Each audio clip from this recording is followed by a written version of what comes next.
Shalom, bien-aimé Seigneur, que le Seigneur vous bénisse abondamment et qu'il vous fasse beaucoup de bien. Vous êtes sur notre plateau de TNK TV, la chaîne où la gloire de Dieu réside.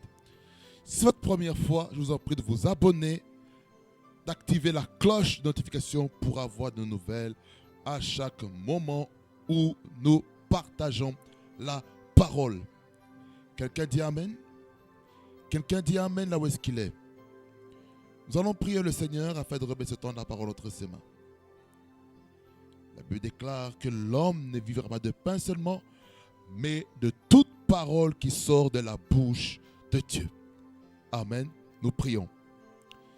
Seigneur Jésus, nous te bénissons, nous te rendons gloire. Toi qui es capable de faire des choses nouvelles dans nos vies, dans nos destinées. Tu es Dieu et ton règne n'a point de fin. Toi le Dieu de la transformation, le Dieu du changement, le Dieu de la nouvelle saison. C'est toi le Dieu qui ramène à la maison là où est-ce qu'il faut ramener à la maison. C'est toi le roi des rois, le Seigneur des seigneurs, le guide parfait. Comment ne pas te louer, comment ne pas te bénir, toi qui vis pour les siècles des siècles. Merci Jésus pour chaque auditeur, chaque auditrice qui se trouve derrière leur écran et ceux qui sont aussi sur Telegram. Seigneur, je prie que ta grâce s'en manifeste afin que ton onction se sente libre de se mouvoir. Au nom puissant de Jésus, que l'onction du Saint-Esprit agisse fortement pendant cet épisode au nom de Jésus. Régnant maître, toi le roi de gloire, oint le prédicateur, afin que communique ta parole comme il se doit, au nom de Jésus. Reçois toute la gloire, l'honneur, la majesté te revient, toi le guide parfait, au nom de Jésus-Christ que j'ai ainsi prié. Et le peuple de Dieu dit Amen, Amen, Amen, Amen, Amen, Amen. Bien-aimés dans le Seigneur, nous allons lire notre texte de base que nous sommes en train de lire depuis un bon moment pour notre série sur comprendre les dons, le ministère et l'opération du Saint-Esprit dans notre conférence du Saint-Esprit. Bien-aimés dans le Seigneur, nous allons prendre nos Bibles dans 1 Corinthiens 12, vous en doutez bien, le chapitre 12, versets 4 à 11. Amen. Nous lisons la parole, nous lisons la parole, nous lisons. Il y a diversité de dons, mais le même esprit. Diversité de ministères, mais le même Seigneur. Diversité d'opérations, mais le même Dieu qui opère tout en tous. Or, à chacun, la manifestation de l'esprit est donnée pour l'utilité commune. En effet, à l'un est donné par l'esprit une parole de sagesse, à un autre une parole de connaissance selon le même esprit, à un autre la foi par le même esprit, à un autre le don de guérison par le même esprit, à un autre le don d'opérer des miracles, à un autre la prophétie, à un autre le discernement des esprits, à un autre la diversité des langues, à un autre l'interprétation des langues. Un seul et même esprit opère toutes ces choses, les distribuant à chacun en particulier comme il veut. Amen, amen, amen, amen, amen, amen. Béni soit le nom du Seigneur Jésus-Christ. Béni soit à l'agneau de Dieu. Le Dieu qui nous parle, tantôt d'une manière, tantôt d'une autre. Alléluia. Merci Seigneur de sanctifier et de purifier cette parole. Au nom de Jésus. Et le peuple de Dieu dit Amen, amen, amen. Nous continuons notre sous-thème sur comprendre les dons spirituels du grand thème, comprendre les dons, les ministères et l'opération du Saint-Esprit. Jusqu'à présent, bien aimés Seigneur, nous avons vu 6 dons. 6 dons spirituels dans 2 catégories. La catégorie de la révélation, don de parole de connaissance, don de parole de sagesse, don de discernement des esprits. Dans la rubrique, le don de puissance, le don de foi, le don de guérison, le don d'opération des miracles, n'est-ce pas? Et là maintenant, nous entrons dans la 3e catégorie des dons spirituels que j'ai intitulé le don d'inspiration ou de déclaration. Bien aimé Seigneur, cette catégorie est une catégorie dans laquelle le Saint-Esprit donne à une personne une inspiration, une parole de déclaration à libérer dans l'église. Que ce soit pendant les temps de prière, pendant la prédication, pendant l'adoration, dans toutes les choses que nous pouvons faire pour le Seigneur, le don d'interprétation, le don d'inspiration, de déclaration va amener trois choses. Ça va amener l'édification, l'exhortation et la consolation selon 1 Corinthiens chapitre 14, le verset 3. Amen. Alors, dans ce groupe ici, il y a trois dons. Il y a le don de diversité des langues, il y a le don d'interprétation des langues et le don de la prophétie. Alors, nous allons dans le don de diversité des langues. Le don de diversité des langues est une capacité surnaturelle que Dieu donne à un enfant de Dieu de parler des langues étrangères. Les langues étrangères, selon le grec, la glossolalie ou la xénoglossolalie. Amen. Ce don-là a pour mission de libérer un message prophétique, mais cela est libéré sous la forme d'une langue que nous-mêmes nous ne comprenons pas. Et dans le don de diversité de langues, il y a aussi il y a quelque chose qu'il faut comprendre. Il ne faut pas confondre le don de la diversité des langues et le parler en langue et la prière en langue. C'est trois choses différentes. Le don de diversité des langues, c'est parler une langue connue que toi-même tu ne comprends pas toi-même. Par exemple, une personne qui parle français, l'anglais, néerlandais, lingala qui parle luxembourgeois, allemand, mais qui ne comprend pas le portugais. Le Saint-Esprit lui donne la capacité de parler, de libérer, de prophétiser en portugais. Et le Saint-Esprit va toucher le cœur d'une personne qui a le don d'interprétation de langue. Ça, c'est le deuxième. C'est quoi? C'est la capacité naturelle d'interpréter une langue non connue afin que ceux qui parlent une autre langue puissent comprendre ce qui a été dit. Amen. Une personne qui parle le portugais dans une communauté francophone, il faut que celui qui a le don d'interprétation des langues puisse maintenant interpréter en français pour la meilleure compréhension des autres. Comprenons ceci. Même dans la diversité des langues, il y a aussi les langues comme prière, mais on sent que cette prière, cette parler en langue, libère un message pour quelqu'un.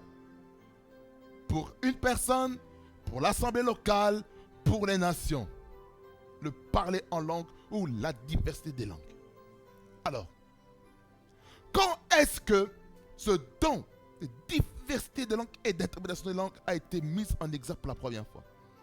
C'est pendant le jour de la Pentecôte. Amen. Regardez. Acte 2, verset 1er et suivant. Il dit ceci: le jour de la Pentecôte, ils étaient tous ensemble dans le même lieu. Tout à coup, il vint du ciel un bruit comme celui d'un vent impétueux, et il remplit toute la maison où ils étaient assis. Des langues semblables à des langues de feu leur apparurent, séparées les unes des autres, et se posèrent sur chacun d'eux. Et ils furent tous remplis du Saint-Esprit et se mirent à parler en d'autres langues selon que l'Esprit leur donnait de s'exprimer. Ici, qu'est-ce que nous voyons ici? Nous voyons que c'est le Saint-Esprit qui nous permet de nous exprimer dans la diversité des langues que nous ne connaissons pas. Quelqu'un dit Amen. Quelqu'un dit Amen. Ça veut dire par là quoi? Le don de diversité des langues, c'est divin. C'est pas humain. C'est pas quelque chose qu'on a fabriqué soi-même. On décide maintenant de parler en langue ou de prier en langue par des langues étrangères. Non. C'est le Saint-Esprit qui nous donne cette capacité. Quelqu'un dit Amen. Le Saint-Esprit. Regardez ce qui se passe pour ceux qui n'ont pas reçu ce baptême. Verset 5. On va aller jusqu'au verset 13. Il est marqué ceci. Or, il y avait en séjour à Jérusalem des Juifs. C'est-à-dire qu'il y avait des gens qui voyageaient, qui marchaient tranquillement, comme la routine. Or, il y avait en séjour à Jérusalem des Juifs, hommes pieux de toutes les nations qui sont sous le ciel. Au bruit qui eut lieu, la multitude accourut et elle fut confondue parce que chacun les entendait parler dans sa propre langue. Ça veut dire par là quoi? Ici, comme je vous ai dit, que ces langues-là, ces diversités de langues que les apôtres, les 120 qui étaient à la chambre haute, étaient en train de parler les langues qui étaient déjà connues. Selon le contexte, n'est-ce pas? Verset 7. Ils étaient tous dans l'étonnement et la surprise. Et ils se disaient les uns les autres. Voici ces gens qui parlent. Ne sont-ils pas tous galiléens? Ça veut dire que ils sont dans l'étonnement. Ils se disent, mais comment des gens d'Israël, les gens de la Galilée, peuvent parler comme ça? Verset 8. Et comment les entendons-nous dans notre propre langue à chacun, dans notre langue maternelle? Le Saint-Esprit connaît toutes les langues du monde. Toutes. Du nord au sud, de l'ouest à l'est, dans les milieux les plus reculés. Le Saint-Esprit connaît les langues de chacun. Regardez maintenant les langues qui sont dites ici. Parthes, Mèdes, Élamites, ceux qui habitent la Mésopotamie. La Mésopotamie, c'est au niveau de l'Égypte et tout ce bassin-là avec les Émirats arabes, dans le contexte actuel. La Judée, la Cappadoce, le Pont, l'Asie, la Phrygie, la Pamphylie, l'Égypte, l'Afrique, le territoire de la Libye, voisine de Cyrène, et ceux qui sont venus de Rome, Europe, juifs et prosélytes, crétois et arabes. Ça, c'est le Moyen-Orient. Comment les entendons-nous parler dans nos langues des merveilles de Dieu? Ça, c'est quoi aussi? C'est la prophétie. La prophétie, c'est parler des merveilles de Dieu dans une langue non connue. Verset 12. Ils étaient tous dans l'étonnement et ne sachant que penser. Ils se disaient les uns aux autres, que veut dire ceci? Mais d'autres se moquèrent et disaient, ils sont pleins de vin doux. Voyez la scène? Comment le don de diversité des langues est venu comme des langues semblables à des langues de feu, qui se sont séparées et qui se sont reposées sur les têtes de chacun. Amen. Ça, c'était visible. Maintenant, le baptême du Saint-Esprit, avec l'évidence de parler en d'autres langues. Maintenant, on ne voit plus l'Esprit de Dieu descendre, mais on voit les effets que ça a sur les gens. Quelqu'un dit Amen? Alors, lorsque ce don de diversité de langues est mis en exergue, il y a plusieurs choses qui peuvent se passer. Amen. Qu'est-ce que nous devons comprendre lorsque nous allons dans 1 Corinthiens chapitre 14? Parce que c'est là où nous allons avoir plus de réponses par rapport à ces 3 dons. Dans les 3 dons de déclaration. 1 Corinthiens 14. Regardez. 1 Corinthiens 14, 14, il dit ceci. Car si je prie en langue, mon esprit est en prière, mais mon intelligence demeure stérile. Première chose à comprendre par rapport à la diversité des langues, ou la prière en langue, ou le parler en langue, c'est que ton intelligence est stérile. C'est-à-dire que l'intelligence ne produit pas. Ton intelligence, il est suspendu. Maintenant, c'est ton esprit en toi, régénéré, qui communique avec Dieu directement. C'est comme si tu es en train de recevoir le téléchargement du ciel dans ton esprit, afin que ce qu'il y a dans ton esprit puisse maintenant se calquer dans ton âme, et cela va libérer dans ta bouche des paroles, le programme de Dieu, ce que Dieu veut pour ta vie. Ok? Ça veut dire que notre intelligence est stérile. Mais lorsque maintenant on prophétise, là maintenant on fait fonctionner notre intelligence. L'intelligence spirituelle qui est en Dieu, nous le libérons par l'Esprit de Dieu. Ok? Ça c'est les comparaisons. Je suis en train de faire plusieurs choses en même temps. Diversité des langues, interprétation et prophétie.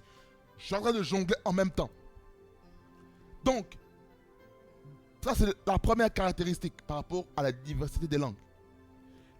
C'est que l'intelligence est stérile. Deuxièmement, c'est quoi dans la loi de la prévention? C'est que ce don-là libère les langues que les hommes comprennent. C'est des langues. Mais pour la personne qui le parle, il ne comprend pas. Mais les autres comprennent la langue qui est en train d'être libérée. Amen. Alors, restaurer Emmanuel. La deuxième chose, c'est que par rapport à la diversité des langues, c'est que le parler en langue est un signe pour toute personne qui ne croit pas en Jésus-Christ. Même chapitre, le verset 21 et 22.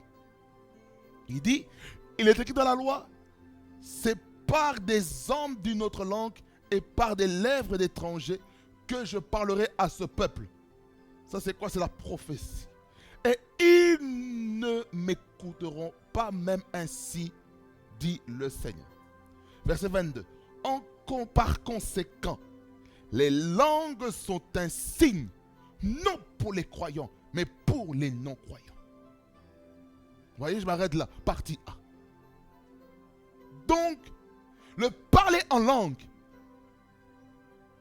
selon le texte ici, ce n'est pas pour les croyants, mais c'est un signe pour les non-croyants. Amen. Par contre, pour la prophétie, c'est quoi? Dans le même verset 22, il dit, la prophétie au contraire est un signe non pour les non-croyants, mais pour les croyants. Vous voyez? Ça c'est comparaison. Ça c'est une étude synoptique que je suis en train de faire ici. Alors,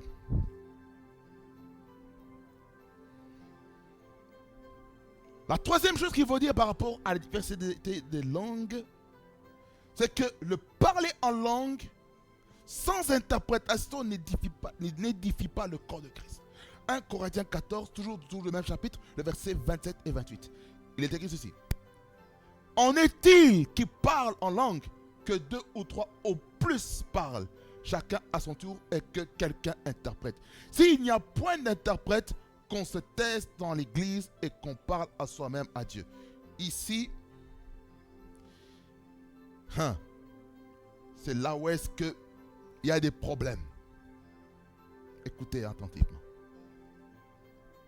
Lorsque nous lisons ces deux versets, nous comprenons que le parler en langue doit marcher avec sa sœur jumelle qui est le don d'interprétation des langues.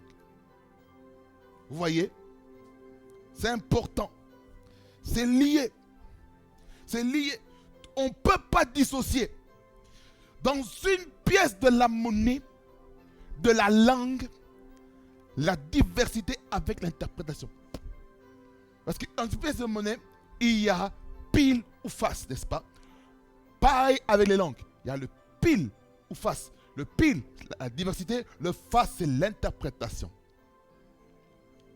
Ok? Ces deux éléments, la diversité des langues, l'interprétation des langues, est égale à la prophétie. Je vais définir la prophétie tout à l'heure. Donc, il est important, lorsque nous exerçons les dons spirituels dans une assemblée locale, c'est d'interpréter les dons, le parler en langue. Il se peut que tu pries en langue. Cette prière en langue, c'est parler en langue. Tu es en train de télécharger des paroles que tu vas dire, que le Seigneur veut que tu dises. Tu as une inspiration sur le coup. Rapante koria masande. Pendant que tu dis rabasande, kuria bakondo brakete yababa. Il y a une parole qui est en train de venir, qui est en train de monter dans ton cœur, que tu dois libérer. Tu libères ces paroles. Kalibrostege. Peut-être pendant que tu pries en langue, Dieu te donne un message pour un frère ou une soeur en Christ. Rakotoria bukutu labrakato yabaska. Tu pries en langue, Dieu te donne des paroles, une instruction peut-être pour ta vie, pour ta destinée. Rakateria malele brokoto. Tu pries en langue peut-être pour ton pasteur, pour son épouse, pour ses enfants. Malande ko la kabadasa. Tu pries maintenant, Dieu te donne ces paroles-là pour prier maintenant pour les diaconés de ton église. Rakenteli makuria manekotu brege. Lorsque tu parles comme ça, le Seigneur t'instruit maintenant pour aller prier pour les responsables, les leaders de l'église. Là, voilà ce que tu dis. Tu pries maintenant pour les départements de l'église. Pendant que tu pries en pendant que tu pries en langue, tu es en train de t'édifier. Tu es en train de te charger. Lorsque tu pries en langue, tu sens comme une énergie en train de monter en toi. Lorsque ce don commence à monter en toi, tu sens comme si tu as envie d'exploser. Tu continues à monter et tu sens que l'atmosphère autour de toi est dégagée. Cette langue-là, peut-être Dieu veut utiliser cette langue-là pour combattre les puissants des ténèbres. Rakataya Masande, cette parole en langue, cette prière en langue est en train de combattre les puissants de l'enfer, les puissants d'envoûtement. Peut-être ce don de langue que peut-être en toi la diversité est en train de décanter, est en train de révéler aussi les choses cachées, parce que ce don de déclaration marche aussi avec le don de révélation que nous avons vu précédemment. Lorsque tu parles en langue, tu es en train de t'édifier. Tu es en train de te bâtir toi-même. La Bible déclare, lorsque nous allons plus haut, dans Aporia, 1 Corinthiens 14, verset 1er, il dit, recherchez l'amour. L'amour, on nous parle de ça dans quoi? Ça, c'est 1 Corinthiens 13. 1 Corinthiens 13 qui nous parle clairement de ce qu'est-ce que c'est l'amour. Je vais vous citer déjà rapidement. La Bible dit ceci: quand je parlerai les langues des hommes et des anges. La langue des anges, c'est quoi? Ce sont des langues que humainement parlant nous ne comprenons pas. Ces langues des anges peuvent faire mention aussi au parler en d'autres langues. Il dit ceci: si je n'ai pas l'amour, je suis un airain qui résonne ou une cymbale qui retentit. Ça veut dire par là qu'on peut tout faire, on peut parler correctement, on peut avoir une bonne syntaxe, une bonne grammaire, un bon vocabulaire, un bon art oratoire pendant qu'on libère la matière, mais si on n'a pas l'amour, c'est rien. La Bible dit ceci: et quand j'aurai le don de prophétie, maintenant je touche maintenant le troisième. C'est quoi la prophétie? C'est la science et tous les mystères et toute la connaissance. C'est quoi? C'est ça le don de prophétie. C'est la science et tous les mystères. Première définition.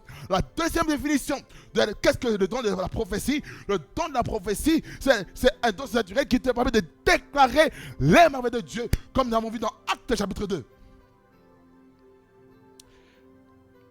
Le don de la prophétie est un don qui te permet de déclarer ce que Dieu est en train de dire. La prophétie. Écoutez-moi bien. L'Église a besoin de la prophétie. Écoutez-moi bien. Dans la prophétie, il y a en catégorie. Il y a la prophétie de l'Écriture qui ne doit faire l'objet d'aucune interprétation quelconque. Aucune interprétation quelconque. La Bible dit, de Pierre 1er, après du verset 19 jusqu'au verset 21, il dit, nous tenons pour d'autant plus certaine la parole prophétique à laquelle vous faites bien de prêter attention. Ça veut dire par là quoi? Tu considères la parole prophétique comme à une lampe qui brille dans un lieu obscur jusqu'à ce que le jour vienne apparaître et que l'étoile du matin se lève dans vos cœurs. Sachez tout d'abord vous-même qu'aucune prophétie de l'Écriture ne peut être un objet d'interprétation particulière, car ce n'est pas par la volonté d'homme qu'une prophétie a jamais été apportée, mais c'est poussé par le Saint-Esprit que les hommes ont parlé de la part de Dieu. C'est ça aussi la prophétie. La prophétie, ce sont toutes paroles qui sont poussées par le Saint-Esprit. Une parole prophétique ne peut pas être donnée en dehors du canal du Saint-Esprit. Parce qu'aujourd'hui, je vous ai parlé l'autre fois sur le don du discernement des esprits. Donc comment apôtre Paul, dans Actes 7, verset 7 à 18, comment il a confronté l'esprit de divination, l'esprit de Python. Grâce à quoi? À ce don du discernement des esprits, il a démasqué un semblant d'art oratoire, de la prophétie, des paroles de connaissance. Une fois, deux fois, ça l'a énervé. Il a dit, oh non, Jésus-Christ, esprit de serpent, esprit de Python, sors de son corps. Ok? Alors, Makao, Wadababasa, Emasana Mabasha, Kenelebo Shana Baba Kanta, Dedebo Sondorobosha, Karabasande Koria Babaska. Lorsque la prophétie est donnée, la prophétie de l'Écriture, ça veut dire il ne doit pas avoir une interprétation quelconque. Ça veut dire que tout ce qui est écrit dans la parole de Dieu, on le prend comme oui et amen. N'est-ce pas? La prophétie. La prophétie, c'est pas seulement par le fait que tu lis la parole, quand tu reçois la déclaration dans l'église, mais même pendant que tu es peut-être à la maison au culte familial, lorsque le chef de famille lit la parole, c'est la prophétie qui est en train d'être libérée pour la famille, pour la maison. Mais oui, Kori, Kabos, ça c'est la prophétie de l'Écriture. Ensuite, il y a la prophétie de l'individu. La prophétie des individus. La prophétie des individus est une prophétie qui est adressée à un individu directement, mais au travers de cet individu, il y a d'autres personnes dans l'église, dans l'assemblée, qui ont un cas similaire au sien. Le Seigneur les parle aussi. Ah oui. Le Saint-Esprit parle d'une manière comme d'une autre, n'est-ce pas? Mais souvent nous ne prenons pas point garde. Job, ka, ko, pa, penamunduku, wada, kalolo, potorias, perastuku, wada, baba.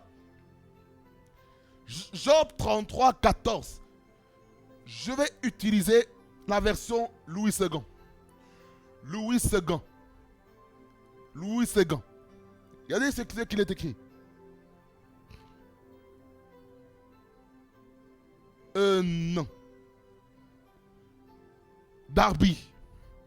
Il dit, car Dieu parle une fois et deux fois et l'on n'y prend pas garde.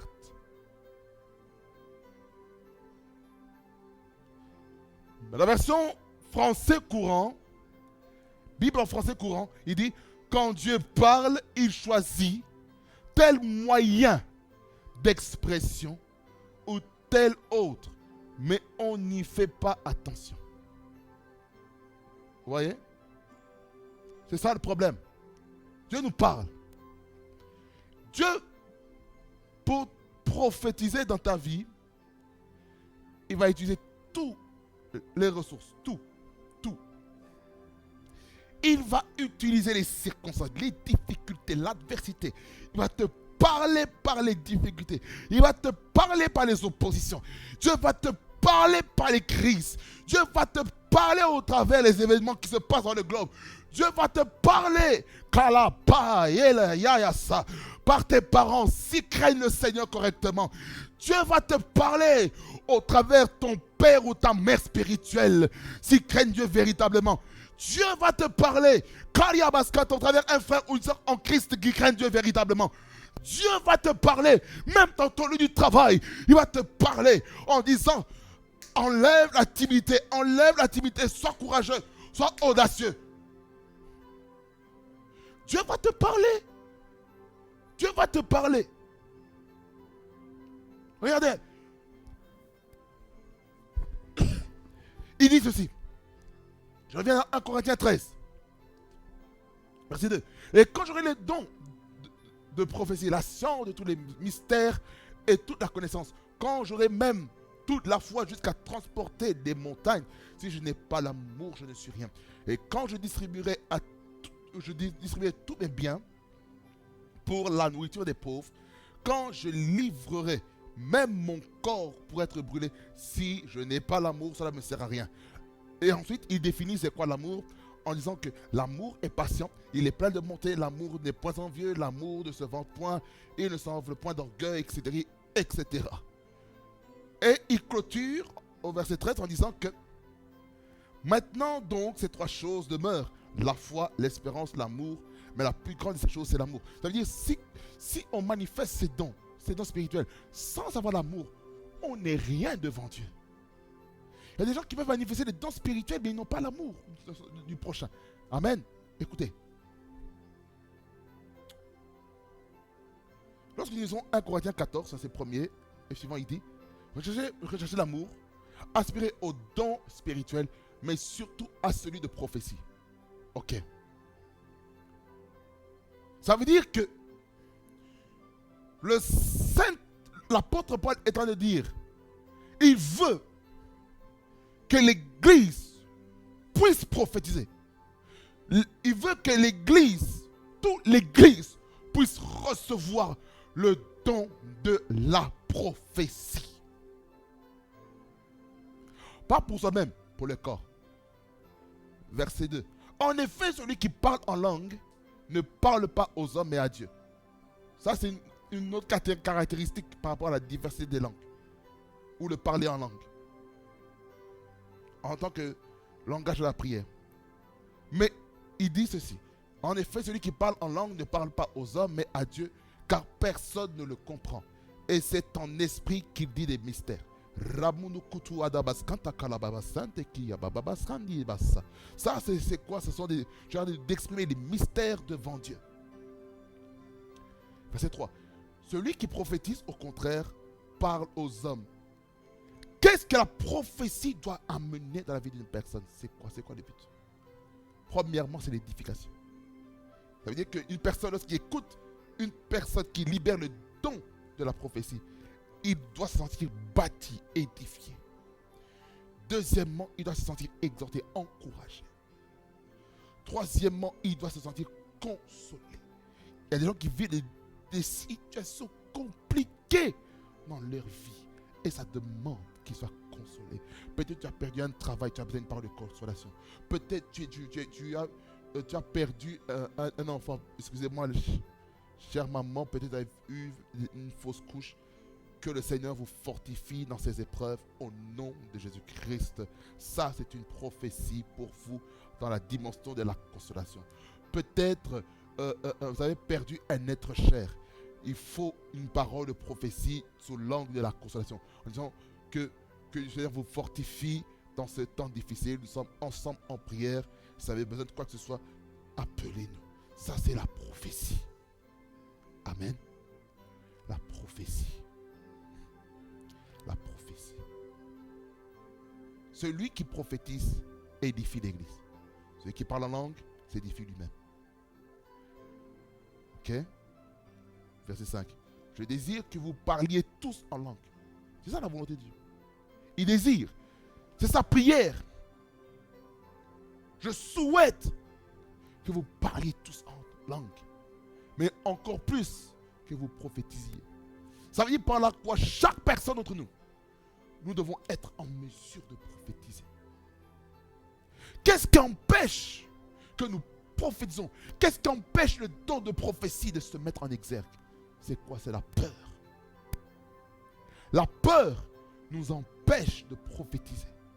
La peur nous empêche de libérer ce que Dieu voulait libérer au travers de notre voix en tant qu'oracle du Seigneur. Que ce soit pour la famille, que ce soit pour l'église, que ce soit pour la nation, que ce soit pour le gouvernement. Nous avons besoin de la prophétie. On a besoin. Celui qui prophétise est plus grand que celui qui parle en langue. Ok? Ça, c'est une caractéristique du don de la prophétie. C'est que le don de la prophétie est plus supérieur à celui qui parle en langue. À moins que ce dernier n'interprète pour que l'Église en reçoive de l'édification. Ça veut dire une personne qui parle en langue comme message prophétique doit prier le Seigneur pour l'interpréter. Lorsque on mélange la diversité des langues plus interprétation de langue, ça donne le don de la prophétie. Ça, c'est l'équation la plus facile à comprendre. Diversité des langues plus interprétation de langue égale prophétie. Amen. C'est ça ce que nous devons comprendre. Alors,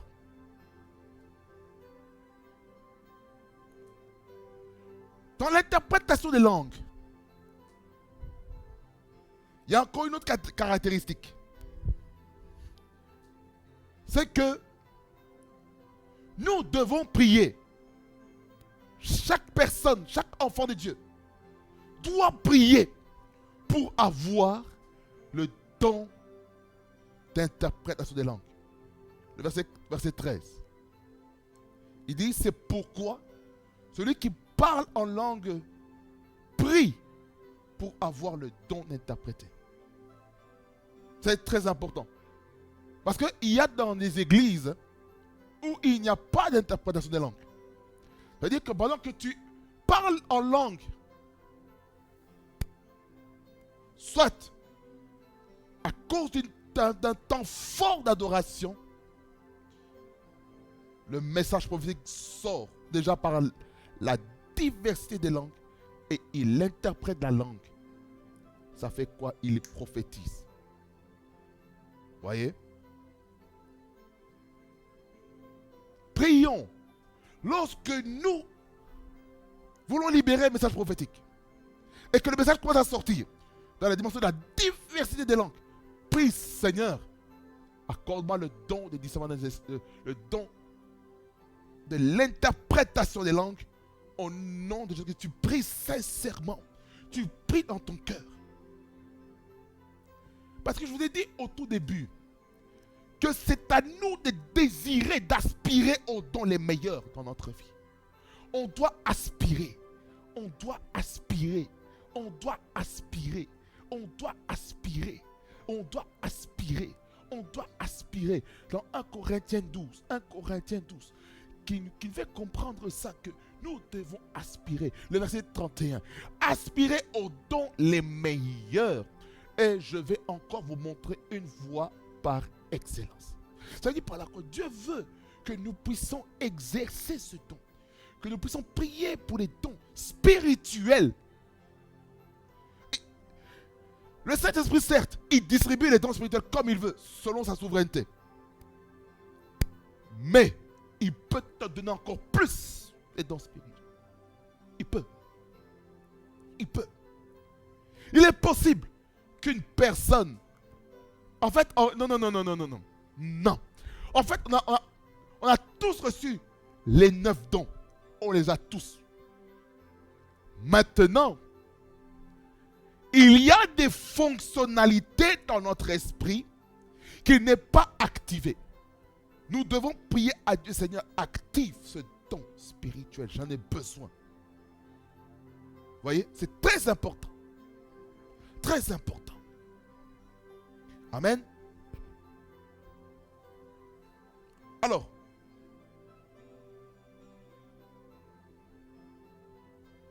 par rapport à l'interprétation des langues, une autre vérité, c'est quoi? C'est que l'interprétation des langues doit servir à l'édification et ça va même dans le même sens que la prophétie. Verset 26, il dit, que faire donc, frères, lorsque vous vous assemblez, c'est-à-dire que lorsqu'on part dans une réunion, dans un culte dominical, culte de semaine, culte de prière et intercession. Écoutez, lorsque vous vous assemblez, les uns ou les autres, parmi vous ont-ils un cantique? C'est quoi ça? C'est l'adoration, le ministère du chant. Ça veut dire que lorsqu'on vient à l'église, le ministère de la musique est capital avant de recevoir la parole de Dieu. Ce sont ces cantiques-là qui doivent amener la transformation dans le cœur de quelqu'un. Une instruction. Instruction peut aller dans le sens de l'enseignement, la parole de Dieu, ou ça va dans le sens des orientations prophétiques que Dieu donne à une personne, ou à l'assemblée, ou au pasteur, ou au leader numéro 1. Ok? Une révélation. C'est-à-dire par là quand tu reçois un message, une révélation sur les sources des problèmes qu'il peut avoir dans ton assemblée locale, dans ton église, dans ton département. Si vous êtes leader des départements dans l'église, la révélation va te permettre de savoir pourquoi est-ce que le département d'intercession ne fonctionne pas. Pourquoi le département de musique ne fonctionne pas? Tu te poses la question. Pourquoi l'association des hommes, l'association des femmes ne fonctionne pas? Qu'est-ce qui ne va pas? Tu pries le Seigneur pour que tu reçoives une révélation. Et lorsque tu reçois la révélation, maintenant tu libères dans ton équipe. Afin de dire, voilà, le Seigneur m'a parlé, voici la source du problème dans notre département. On a prié par rapport à ça. Amen. Une langue. Là, on parle d'une langue étrangère. Parler en notre langue. Rabakrutu wadabre. Sacha kabatala rabashe kabababaska. Lorsque tu pries en langue, il y a une interprétation. En fait, c'est toute une procession dans le culte, dans l'église. Une interprétation de quoi? Des langues. la finalité, c'est quoi? Que tout se fasse pour l'édification. Voyez? L'édification. Si l'église n'est pas édifiée, mieux vaut qu'on fasse quoi? Qu'on se taise. Il y a des environnements qui sont propices à la diversité des langues, à l'interprétation des langues et à la prophétie. Je vous dis la vérité. Je vous dis la vérité. Amen. Ça, c'était pour l'interprétation des langues. La prophétie, je vous ai parlé du but. Je vous ai parlé déjà que la prophétie est un signe pour l'église. Je vous ai lu la partie A. La partie B dit ceci. La prophétie, au contraire, est un signe non pour les non-croyants, mais pour les croyants. Quand on prophétise, ce n'est pas pour les non-croyants, c'est pour ceux qui croient au nom de Jésus. Quelqu'un dit amen?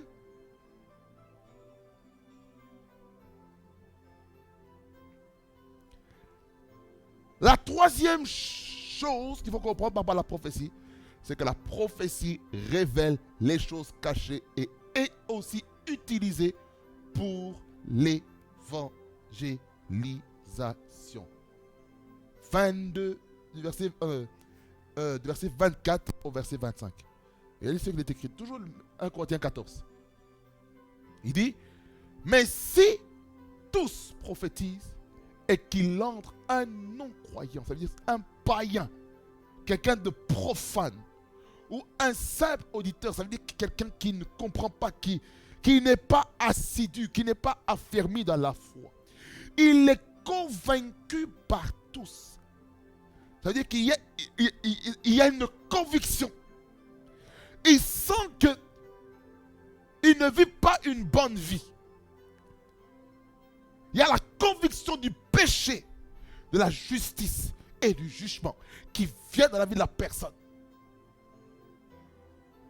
Voyez? Il est convaincu par tous. C'est-à-dire que toutes les personnes de l'église qui prophétisent, il est convaincu. Pourquoi? Parce que le Saint-Esprit a parlé. Parle donc. Il est jugé par tous. Ça veut dire par là quoi? Si on n'a pas l'amour de Christ, si on n'a pas l'amour pour son prochain, si on libère son prophétise comme ça, et qu'on n'a pas une relation avec la personne qui vit une mauvaise vie, cette personne va se sentir comme s'il est jugé. De toute manière, hein, lorsque tu es convaincu, Dieu te juge par rapport à ta conduite. Il utilise les hommes pour te juger toi. Pas pour te tuer, mais c'est pour que tu puisses te repentir. C'est pour que tu puisses donner ta vie à Jésus. Lorsque tu donnes ta vie à Jésus, tu vas voir comment Dieu va te faire beaucoup de bien. Quelqu'un dit amen, fort et puissant dans sa vie. Verset 25. Les secrets de son cœur sont dévoilés. Ah! C'est-à-dire que la prophétie a la capacité de révéler les choses cachées. Il y a certaines églises, excusez-moi de dire comme ça, qui ont peur que les secrets de leur cœur soient dévoilés. Ah! Les secrets de ton cœur. Les mauvaises motivations qu'a dans ton cœur. Le Seigneur l'expose. Les secrets de son cœur sont dévoilés de telle sorte que, tombant sur sa face, il adorera Dieu et publiera que Dieu est réellement au milieu de vous. Ça veut dire ceci que le don de la prophétie, pour quelqu'un qui ne connaît pas Christ, est une méthode d'évangélisation afin que cette personne puisse donner sa vie à Jésus. Donc on dit tomber sur sa face. c'est un signe d'humilité. C'est un signe qui se dit, Seigneur, pardonne-moi pour ma vie. Purifie-moi, sanctifie-moi. C'est-à-dire que là, il y a la repentance. Il y a le pardon des péchés qui est en train de se faire. Il y a la dédicace de sa vie à Christ. Il donne sa vie à Christ. Il reçoit la vie de Christ. Grâce à quoi la prophétie l'a gagné à Christ. Ce n'est pas par la peur, mais le Saint-Esprit a mené la vie de la personne qui ne croit pas en Jésus, la crainte de Dieu dans son cœur. Et cette crainte-là dans son cœur est en train d'amener des choses nouvelles dans sa vie. Quelqu'un dit Amen fort et puissant? Alors, Kalié Bras Toglotorias. Il tombe sur sa face. Humilité, prière. Ça veut dire que la prophétie, ce n'est pas des blagues.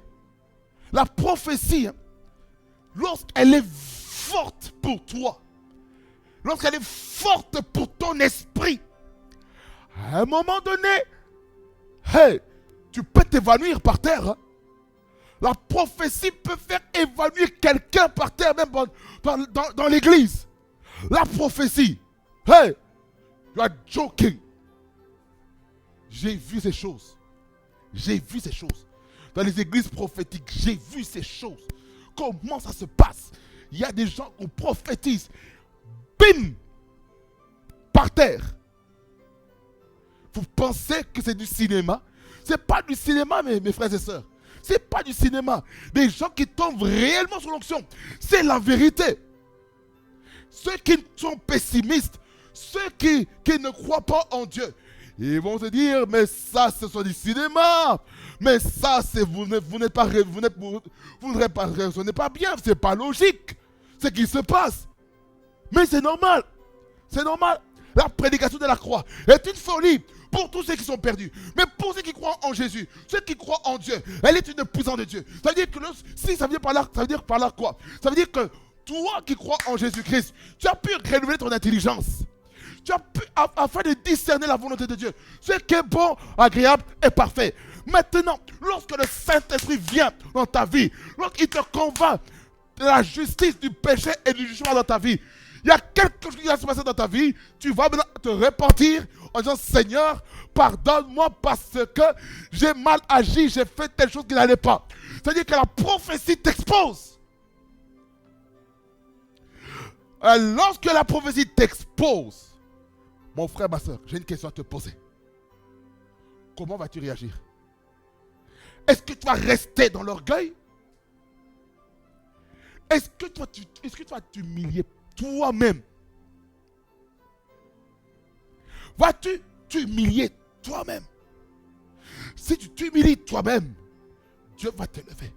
Car l'humilité précède la gloire, mais l'orgueil précède la chute. Ça veut dire ceci. La prophétie t'a localisé. Tu as été convaincu par tous. Tu as été jugé par tous. Les secrets de ton cœur ont été révélés. Au point où tu t'es effondré par terre. Lorsque tu te relèves, est-ce que tu te relèves dans cette dimension d'humilité ou tu te relèves dans une dimension d'orgueil? Question mark.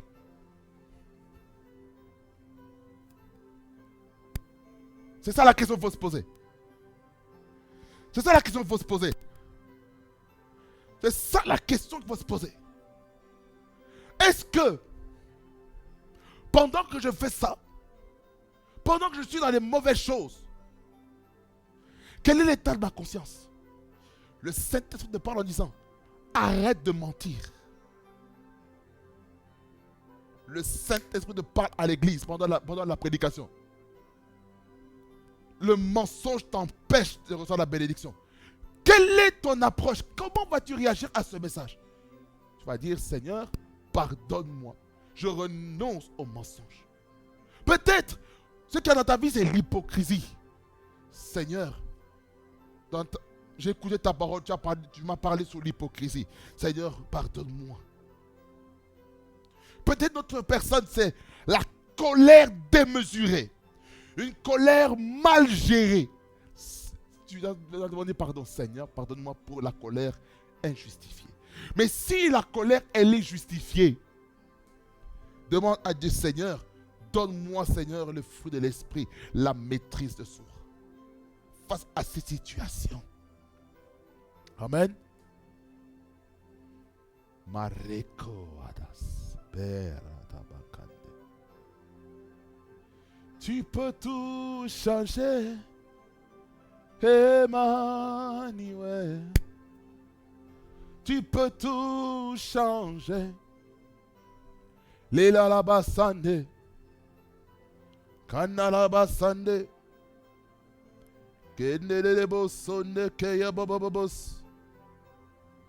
Ema sande kere basanda baba. Ema sono lobo shile lebrosa. Quel est l'état de ton cœur après que la prophétie a été libérée? La prophétie des individus. Comment est ton cœur face à ça? Comment te sentirais-tu lorsque ton pasteur, ton père spirituel, sur la chair, Dieu lui donne un message pour toi et qui te dit, qui te parle publiquement devant la nation entière? Comment vas-tu te comporter? Il y a des gens qui n'aiment pas qu'on les expose publiquement. Parfois, c'est nécessaire.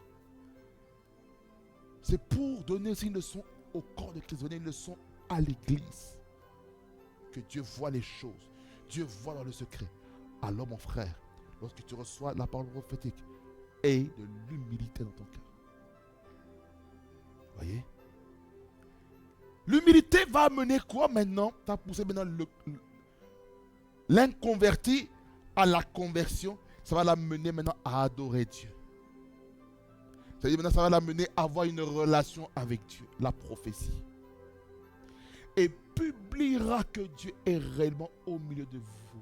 C'est quoi? C'est le témoignage. Ça va amener la personne qui s'était éloignée de Dieu maintenant à sortir dans la rue, dans les rues, afin de déclarer publiquement que Jésus-Christ est Seigneur et que Dieu est réel. Dieu est l'unique et le véritable. En déclarant ces choses, maintenant les gens vont être convaincus parce que toi, tu as eu une expérience avec Dieu. Ça veut dire par là que tu ne peux pas amener quelqu'un là où tu n'as pas eu de l'expérience. Écoutez-moi bien. Lorsque nous parlons, je fais une parenthèse par rapport au thème du mois dernier. Lorsqu'on parle du fils prodigue, il y a des gens qui ne sont pas accrédités pour parler de ça tant que toi-même tu n'as pas vécu cette étape de fils prodigue. Je vous dis la vérité. Tant que tu n'as pas vécu l'étape de fils prodigue, il y a certains sujets dans la Bible, tu n'es pas habilité de le dire. Tu n'as pas une expérience par rapport à ça. Chut. Je ferme la parenthèse. Alors, frères et sœurs, la dernière chose que je vais vous dire, c'est que nous devons désirer le don de prophétie. Selon 1 Corinthiens 4, toujours le même chapitre, chapitre 14, maintenant verset 39 à 40. Il dit, ainsi donc frères, ça c'est le dernier verset, ainsi donc frères, aspirez au don de prophétie et n'empêchez pas de parler en langue. Ça veut dire par là quoi? Certes, il faut prophétiser, mais il faut avoir aussi le parler en langue. Il faut cultiver ça, le parler en langue. Mais que tout se fasse avec bienséance et avec ordre, de manière ordonnée. Ça c'est à l'église de Corinthe parce que c'était une église désordonnée. Ok?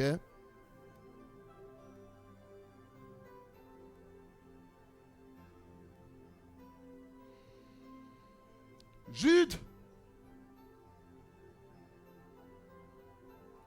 20 et 21. Il dit, pour vous, bien-aimés, vous édifiant vous-même sur votre très sainte foi, en priant par le Saint-Esprit, maintenez-vous dans l'amour de Dieu en attendant la miséricorde de notre Seigneur Jésus-Christ pour la vie éternelle. Que le Seigneur vous bénisse abondamment. Fasse beaucoup de bien. Ce fut un moment enrichissant dans la grâce avec le Seigneur. Soyons des hommes et des femmes qui utilisons les dons spirituels avec efficacité dans l'Église. Amen. Nous prions le Seigneur. Seigneur Jésus, je te remercie, je te loue parce que tu es Dieu.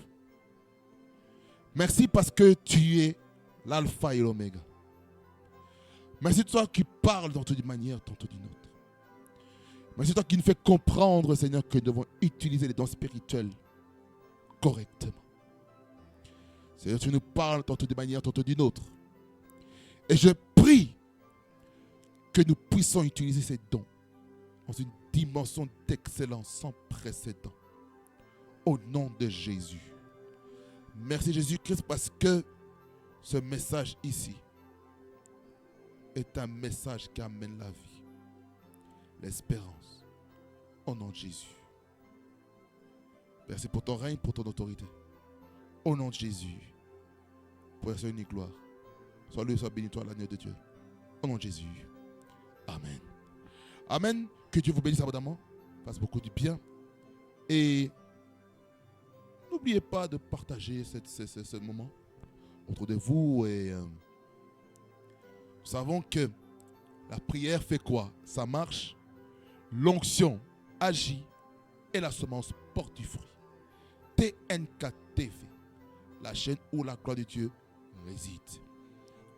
Que la grâce du Seigneur Jésus-Christ, l'amour de Dieu le Père et la communion du Saint-Esprit vous accompagnent tous. Que le Seigneur vous bénisse et qu'il vous garde. Qu'il fasse briller sa face vers vous et qu'il vous accorde toute sa faveur. Que vous puissiez prospérer à tous égards. Que vous soyez en bonne santé comme prospère l'état de votre âme. Que vous soyez toujours en haut et jamais en bas. Que vous puissiez vous distinguer dans votre milieu. Que le Seigneur vous donne la force, les capacités surnaturelles de manifester les dons spirituels avec efficacité, avec puissance et autorité. Au nom de Jésus-Christ, avec amour, avec considération pour le peuple de Dieu, pour l'assemblée des saints, au nom puissant de Jésus-Christ que j'ai ainsi prié. Amen, amen, amen. Soyez bénis au nom de Jésus-Christ et on se voit au prochain numéro pour commencer sur notre prochain sous-thème, comprendre les ministères de Christ. Soyez bénis au nom de Jésus-Christ. On est ensemble en Jésus-Christ, notre Seigneur. Et pour cela, je vous souhaite un bon moment, que ce soit journée, soirée. On est ensemble en Jésus-Christ. Bye bye.